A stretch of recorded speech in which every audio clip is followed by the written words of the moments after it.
barreeffameef waan garagaraa laaluun dhiiseen. Akka manna dhorge waan godhu qabu.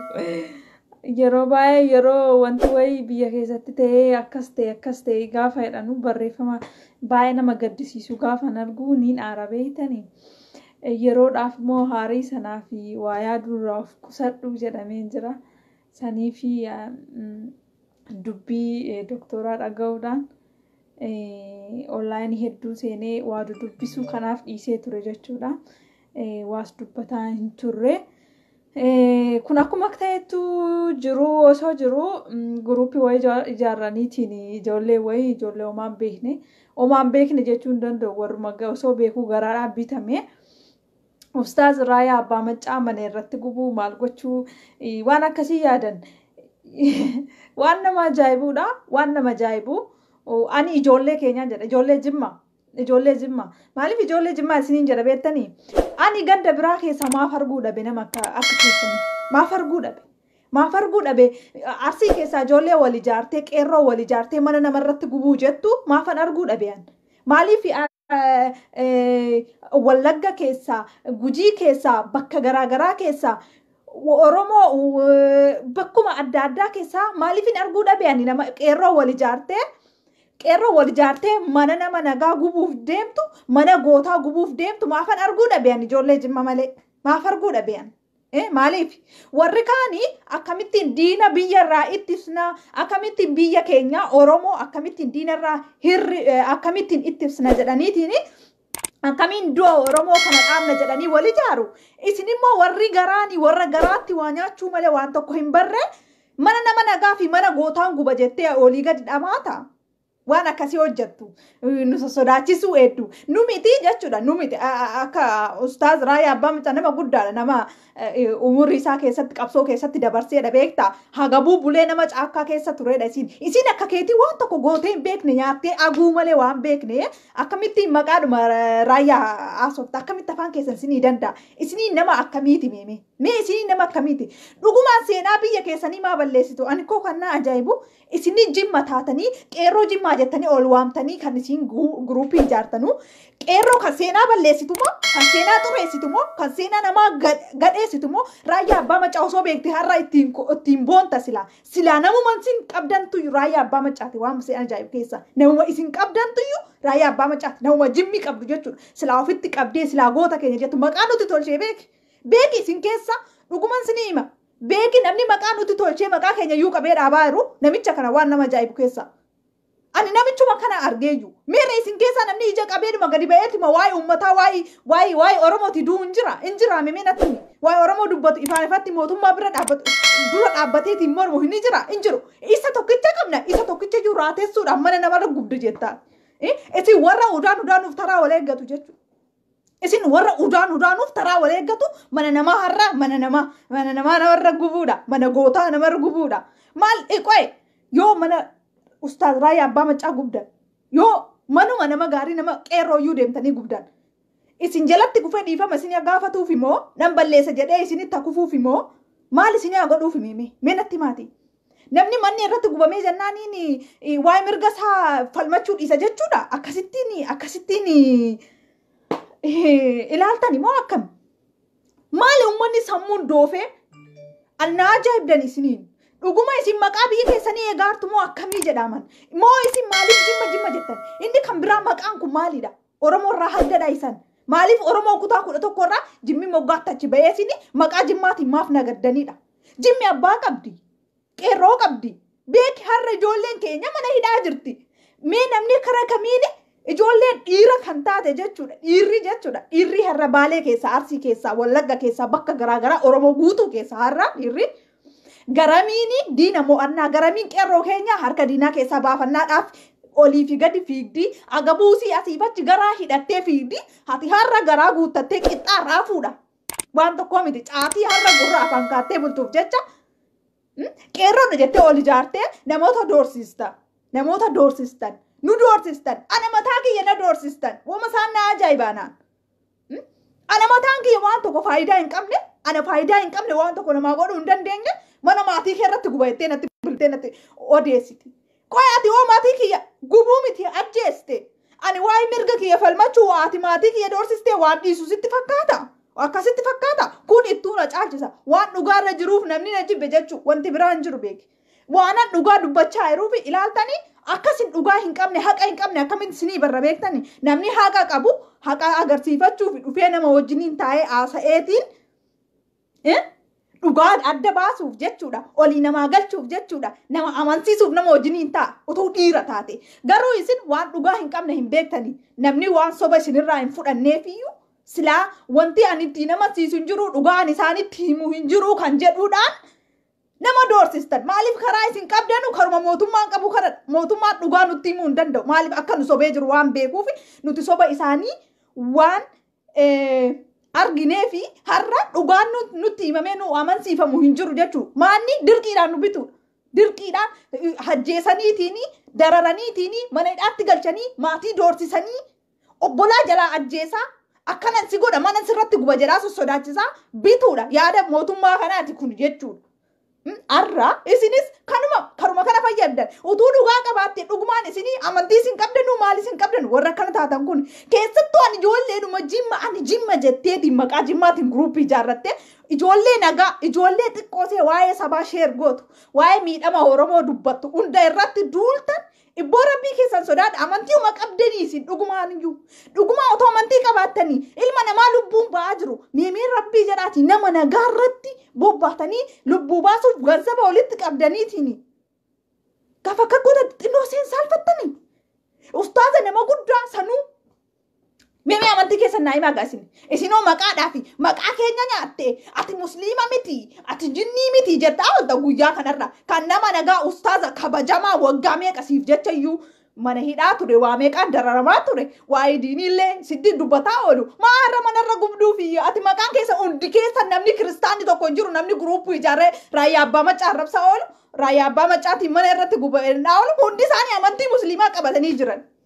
Amantii musliimaa qabdan gaafa namatti haasoftamummaa ati musliima miti hin uffattu ila dhoqqee isa mataa kee keessa jiru isa qoshaashaa kana baasii gati jalqaba achi keessa ati nama akkasiin iyyuu walitti guruupii ijaarrattee mana guboo oolta mee maa namni kun waan maal balleessa jetteeti Doktor Abiyyi beeki rabbii miti hin gabbarru rabbii miti hin gabbarru Doktor Abiyyi hin gabbarru isin gabbaraa jala siqaa akka beetan godhaa nutin barbaannu jenne duubaan Doktor Abiyyi waan hin deegarreef du'uun qaba maatiin kee du'uu qaba mootiin kee doorsifamuu qaba manni irratti gubamuu qaba jechuudha maal jechuudha inni Doktor Abiyyi rabbii miti beeki namadha boruu deemaa beeki aangoo gadhiisee akka rabbiitti ilaaltan isiniin ijoolleen kun asiin siin jedhaa ijoollee jimmaa isiniin jedhaara ijoollee jimmaati kara biraa maan argine ani ijoollee biraa maan argaan jiru ani ijoollee biraa ijoollee asii kan argu qeerroo wal ijaartee akkamiin diinamoona akkamiin hayyoota keenya harka diinaa keessaa baafannaa Oromoon kun akkamitti gara fuulduraa deemuu qabdi jettee wal ijaarti.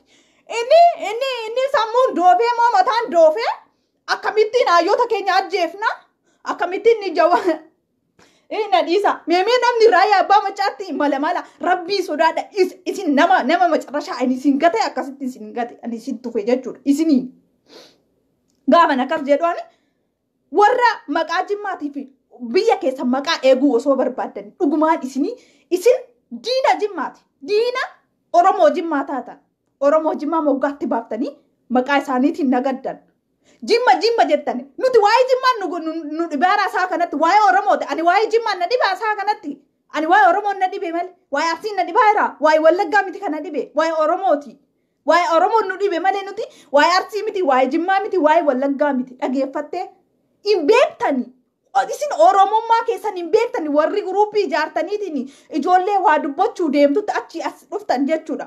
Ana mataa kiyyaa qabe ani faayidaa tokko qabu isini nan beeka Oromoodha tariyoo ta'e ol bahee iyyuudha. Iyyuu umtu kun namoonni muraasni na dhageessedha. Wanti guddaan Oromoodhaan godhe tokko hin jiru. Ani faayidaa tokko hin qabu Oromoof si hima. Anumaan kana waan tokko jijjiiruullee itti dabaluullee irrisuu hin dandeenye kana nama meeqan natti kakkachaa ola guyyaatti. Qoy amma maatii keessatti mana gubna. Qoy amma maatii keessatti akkana goona naan jedha. Qoy ani waa'ee dhugaa dubbachuu dhugumaati maatii kee ajjeestee fi dhuguma maatii keetti mana gubdeef ani ninniisa jechuudha. beekis inni kun daraan isa itti nafuufsiisuudha waan tokkoo miti kan argaan jira arrallee isin gubuu dhiiftan beeki maatii manni irratti gubataa argaa jira beeki argaa oolaa jira beeki waan harayaa miti ani osoo dhaqee maatii kiyyara wanti kun ga'e jechuudha waan harayaa waan godhamee miti beeki waanuma Oromoo hundarra godhamaa jiru isaanirra ga'ee jechuudha dabareen akka isaanirra geessummoo inuma beeka qalbiin kiyya inuma na beeka maaliifi wanti kun Oromoodhuma tokkoon keenyarra ga'uuf deemaa jira malee waan tokko namoota muraasaaf ta'ee miti kun doorsisaan kun is ta'ee mootummaan kamanan rogbaaru beeki akkuma haadha kiyya beeki haati Oromoo hundi har'a manirraa gubatee ijoolleen irraa ajjeefamtu suni haadhuma kooti beeki eenyu si'aa jirta eenyudha maatii kooti beeki maatii biraan qaba maatii Oromoo malee maaltu garaa godhe akka har'aani akka waan har'a manni nurratti gubataa hin jirreetti akka waan har'a nuti waan tokko hin taanetti doorsisaan nutti dabalamu kun maali inni doorsisaan kanuma nuti amma argaa jirru kanuma Oromoon guyyaa manirraa gubatee ilmaan irraa ajjeefamaa jirtu kanuma nuti argaa jirru deebitanii nutti nu doorsistan duubaanaa garaagarummaa qabanii isaan kun qoy maatiin na dhalee fi maatiin Oromoo garaagarummaa qabanii beeki garaagarummaa hin qabanii har'as beeki sanuma keessa jirra maali guyyaa dhokkufanna maali guyyaa mataan nu zoora seete kanumaafi dhageessanii isin seenaas xureessitanii har'a Profeesara boo maal jedhan fa'a rabbi isinitti dhageessisu laala Jimma keessa har'a maal gabeettanii intalli tokko mana madaamaati galte mana maadaamiiti jechuun akkuma kiyya himaama miicciti wanti tokko hin goone Profeesara jedhanii maqaa in simatan gootittii keenya jedhanii simatan qeeroodhanii simatan kana maal goote beektanii Jawaar guyyaatti mataa gaddeebistee poosti gootee Jawaar guyyaatti arrabsitee ayyoota Oromoo arrabsitee qeerroo guyyaa qalaa jettee barreessitee har'a goota jedhanii simatan Jimma irratti rabbi safuu kana eekkan goonamee jiran ana osoo namni ani akkuma kana dubbadhee dhageeffadhuuti namni bakka malee akka hinaa kennu hin barbaadu kabajaan malee ani maal godhee jennaan namni na simatan bee maal godhe ani Oromoo maal godhe namni wayii akka kabajaa kiyya alatti oolle fuudhu hin barbaadu bakka kiyya hin beeka beekta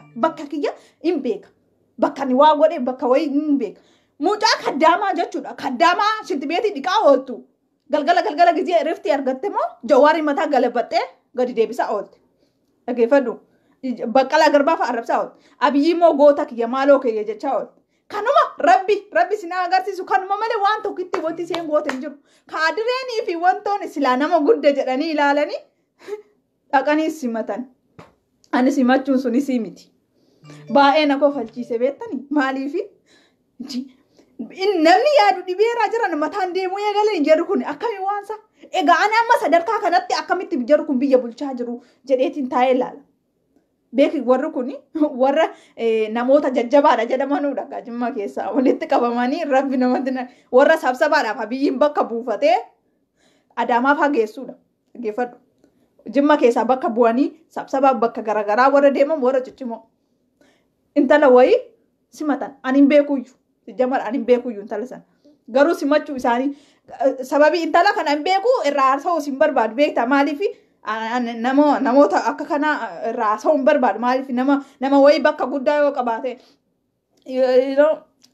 namni sun xiqqaateef wannoo fi miti nama wayii sabaa hojjateeti yookaan wayii nama biratti beekamoo wayii ta'uu qabaa wanta wayiitiif nama sanaan dubbadha maqaa nama sanaa cal jedhee lafaa kaasee dubbadu jechuudha intala kana dubachiise warri intala kana dhaqanii goota keenya jedhanii simatan poostii godhan hundi isaaniiyyuu saniif arge kana jechuun nama akkamiitu biyya bulchaa jira na kofalchiisa ituma maalitti himtaa sammuu akkamii yaadanii jedhu gootittii keenya baga nagaan galtee jedhee simatan sababii isaanii simatan immoo yeroo seenee ilaalu mucaan guyyaatti kan ayyoota keenyaaf Oromoo arrabsituu fi warra qeerroo ciccimoo xiqqeessaa ooltu warra Abiyyi keenya leencaa Abiyyi keenya goota jechaa ool warra kana ta'uu isaanii arge egaa xiqqaas guddaas ani hin beeku akka biyyattiin itti bulaa jirtus hin beeku akka isaan itti yaadanus hin beeku amma warra akka kanaatiyyuu warruma immoo achi deemee simate intala sana simate guruuppii ijaaranii Rayaa Abbaa Macaa arrabsan Rayaa Abbaa Macaa arrabsan ani wanti kana na kaasisiise sababii Rayaa Abbaa Macaati ilaa ani sinima otoo walitti laaqamtanii jechuudha hundi keessan walitti daakamtaniitiin tokkicha Rayaa Abbaa macaan baatan. Maaliif maqaa keessaniyyuu kan qabee jiru iyyuu isa. Ani dhugaa isinitti hima. Dhugaa Rabbii isinitti hima. Isini arra garaaf jecha Oromoo gurgurtan. Oromoon arra du'u obboleessa keessan arra du'u waan tokko isinitti hin fakkaan. Oromoon arra siqaayii keessa jirtu waan tokko isinitti hin fakkaan. Waan tokkitti maaliif nan beeka. Tarii akka Oromoo kutaa biraa reebamaan jirtan isin. Reebamaan jirtan udduu keessa dhiitamaan jiru. Sababiin isaa jala kuftan sodaadhaaf. Sodaadhaaf mootummaa kana jala kuftanii jirtan. Mee Rayaa Abbaa macaa badii sanatti hima. Mee badii sanatti hima ijoollee. Ani yoon arrabfame yoon doorsifame sinin arrabsa beektanii. Baay'ee tokkoon sinin arrabsa. Ol ba'eetiin isinin arrabsa. Gixximi godhee isinin arrabsa beektanii. Kanaafuu yoonatti kakattanis yoona arrabsitan rakkoon qabu. Rayaa Abbaa macaa nama guddaa maal isin godhe mee? Maal isin godhe? Kana hunda maaf abiyyiitti buutaadha? Abiyyiin kun rabbiidha. Beeki kaleessa lolee osoo hin taane waa godhee osoo hin taane Oromoonni itti duutee qeerroon itti duuteetiin Abiyyi aangoorra baastee jirti. Arra aangoorra kan baase Oromoodha. Aangoorra gadi fuudhu Oromoodha. Maaliif uummata Jimmaa miti? Jimma miti Abiyyi kan geessee aangoorra baase. Jimmas miti kan achirraa gadi buusu. Maaliif beekta? Isini warri nuti Jimmadhaa jettanii guruupii ijaarrattanii iyyitan kuni Oromoodhaas waan gootanu waas irraan hirribsanu waas ittiin dabaltanu. Garuu yoo immoo falmitan ofiif falmitan. Yoo Oromoo duuka dhaabbatan ofitti maqaa tolchitan. Yoo immoo dhaabbachuu dhiistan of maqaa balleessitan. Kana itti beeka. Oromooni isin dhaabbachuu dhiistanii Oromoon ni bilisoomti. Ila dhaggeeffadha isini ani uummata Jimmaatiin hin jedhu. Maaliif uummata Jimmaatiin hin jedhu? Ani hiriyoota keeyyan beeka waan isaan keessa jiran. Har'a waan isaan keessa jiran akka isaan hidhaa keessatti rakkataa jiranu waan isaan irra gahaa jiran guyyaa guyyaatti dhagaa oola. Akkamitti qeerroo ijoolleen Jimmaa qeerroon akkamitti akka rakkataa jirtu uummanni illee akkamitti akka dubbachuu dadhabe kabiraa dhiisi reediyoon illee televizyiiniin illee ilaaluun akka OMN ilaaluun illee akka isaanii hin eeyyamamnee fi namni OMN ilaalu akka qoratameeyyuu hidhaatti guuramaa jiru dhaggeeffataa jira. Kana miti. Garuu warri har'a guruupii ijaarteetiin kaadiroonni wanta arge maqaa Jimmaatiin nagaddu isin Jimmaa qabsoorraa dhorkuu yoo barbaaddan Jimma qabsoo akka hin qabsoomne dhaabuu yoo barbaaddanii Oromoo irraa waan tokko hin hir'isnee isiniin jechaa jira. Maqaa isin balleessan maqaa uummataati. Maqaa uummata Jimmaa balleessaa jirtan. Maqaa uummata Jimmaa xiqqeessaa jirtan malee Oromoon Jimma sila qabsaa'uu dhiiseef Oromoo irraa wanti tokko hin hir'atu. Oromoon bilisoomuu hin dhiisu. Jimma qabsaa'eef immoo Oromoon hin bilisoomtu. Dhaggeeffadhu. Kana lamaanitti iyyuu gandi hunduu Oromoon hunduu maqaa ofii eeguuf mataa ofii eeguuf qabsaa'aa jira. Ilmaan ofii gabrummaa tiksuuf qabsaa'aa jira malee namni tokko nama tokko qabsaa'aa jiru. La kana beekadhaa isin. Maali yoo Jimma amma qabsaa'uu dhiiseetiin ijoollee isin amma warri gadi baatanii tarree dhaabbattaniitiin akka ijoolleen Jimmaa gadi baatee hin falmanne akka nuti waan tokko hin xiinne kan nu doorsistan. Beeki ani dhugaa isinitti hima. Ijoolleen Arsii gadi baatee dubbataa jirti har'a. Namni isaan doorsisu hin jiru. Qeerroo isaan gargaartu malee jabaadhaa warra jettuun malee namni isaan doorsisaa jiru hin argu. Garuu kan Jimmaa kana akka addaatti natti mul'ata. Uummanni isaa biyyarraallee saantimii guuttatee as bilbila. Yoo maatii keetii yaaddatee afaan kee qabi faanaan jedhan yanaan. Afaan kee qabi yoo maatii keetii yaadda taate siin jedhan bilbilanii dhaggeeffadhuuti. Qoy maaliif naannoo biraarra wanti kun hin argamnedha? Amma har'a isinii warri maqaa Jimmaatiin nagaddanu maqaa Jimmaatiin dhaabbattan dhugaa Rabbii isinitti hima Jimma waan tokko hin qabsaanii zimmi jedhee uumaa taa'u lakkatti. Zimmi jedhee taa'u. Mee Oromoon akkasiin hin bilisoofne argina. Beeki dhiira guutuu qabnaa beeki. Leencaan jiraa beeki. Ijoolleen xixiqqaan illee haala leenca beeki. Waa isii beekti beeki. Waa mirga isii beekti beekta. Waan isii mirga ofii falmachuu namni tokko ittiin himu daa'ima xiqqoollee har'a of bartee jirtu Oromoon. Ati yoo of laalte uummata kee irratti taphatte maqaa uummataas balleessite maqaa ganda keetis ofumaa keetiif balleessite. Kanaaf taa'aa nu laala. Maaliif isiniin jedha beektaa? Kan maqaa nu balleesse kuulloo fi warra kan kaanidha. Maqaa Jimmaa ka balleessa jechuudha.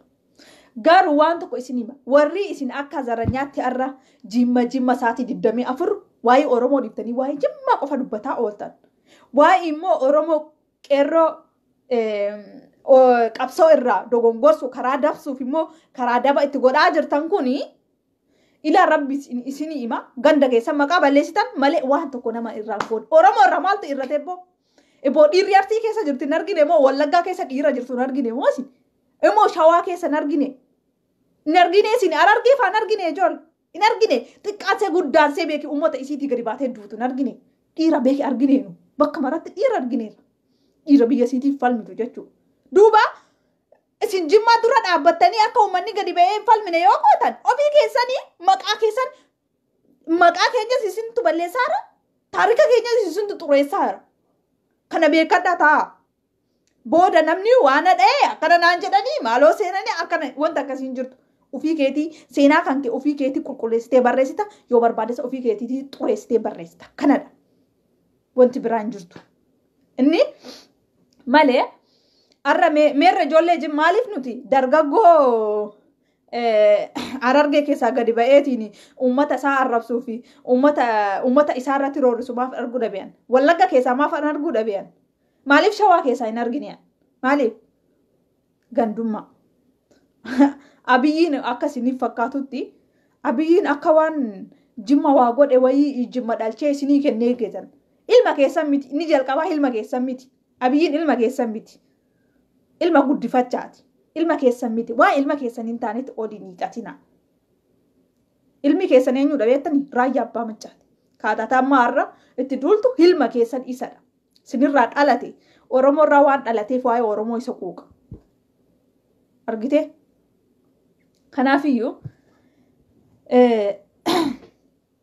dhaabbadhaa maqaa keenya nun balleessinaati maqaa uummataan balleessinaa rabbi sodaadha maqaa uummataan balleessinaa Jimma kana dura seenaa qaba kana dura seenaa masiitiin turte abiyyiin dhufee ennaan maqaa balleessuu hin danda'amu seenaa hin taane kennuuf hin danda'amtu isiniif jecha tokko keessan immoo baga isin barre nama isin beekna beektan ani mataan kiyya ijoollee wajjin baradhe wajjin dhaladhe wajjin guddadhe arra Oromoo irratti roorrisan arga Oromoo dhiisi ana na wajjiniini xarabeezaa tokkorra teenyee barreessinee dhaggeeffadhu qalama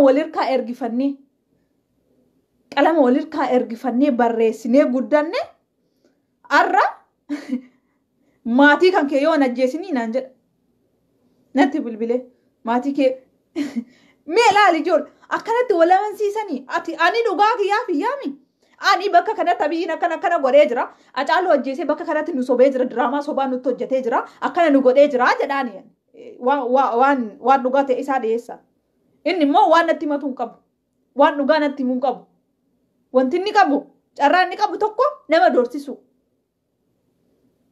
kanumaan maaliif akkas ta'aa jiran wal taajjabna boruun darbiti guyyaan kun guyyaa Oromoon rakkoorra jiru ilmaan Oromoo manaa gadi ba'anii ol galuu hin dandeenye ilmaan xoxobbeen ilmaan Oromoo dhumaa jirtu Oromoo bira dhaabbachuu hin dandeenye borri dhuguma saba wajjin lakkooftanii nagaan jiraadhaa moo gaafa sanan argina